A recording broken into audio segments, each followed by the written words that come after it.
Hi mga kalabs! I just want to share with you our experience watching the last full show here at Clark City Front Mall. Actually, it's our first time visiting this mall. And before anything else, fit check muna because minsan lang makalabas. Kaya fit check is live. By the way, the first thing that I noticed in this mall is sobrang luwag ng parking nila.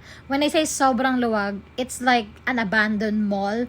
As in, walang agawan sa parking. And bonus points na walang bayad ang kanilang parking. So what are you waiting for? So finally, nakarating na kami sa kanilang cinema. Medyo naligaw-ligaw kami kasi nag-escalator kami. So I advise na mag-elevator na lang kayo. And during this time, cash only yung kanilang transaction. I'm not sure if it's a usual thing that happens here.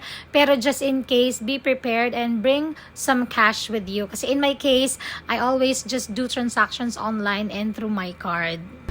Ang ganda dito sa Clark City Front Cinema kasi for only 320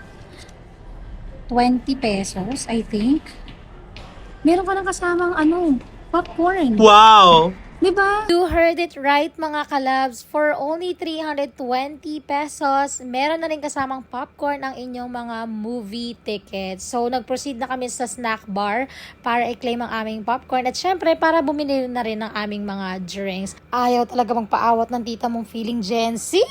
The moment of truth has finally arrived because we're finally inside the Clark City Front Mall Cinema. And I super love this movie theater kasi ang luwag niya, ang bango, ang linis, ang babait na mga staff. They will assist you.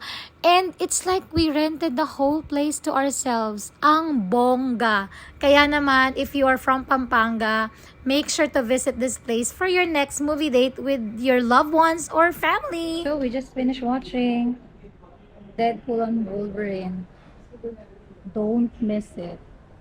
And if you're from Pampanga, I highly recommend that you watch here at Clark City Front Cinema because the experience is really good.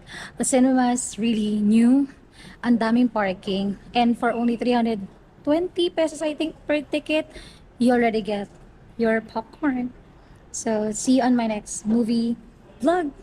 Bye!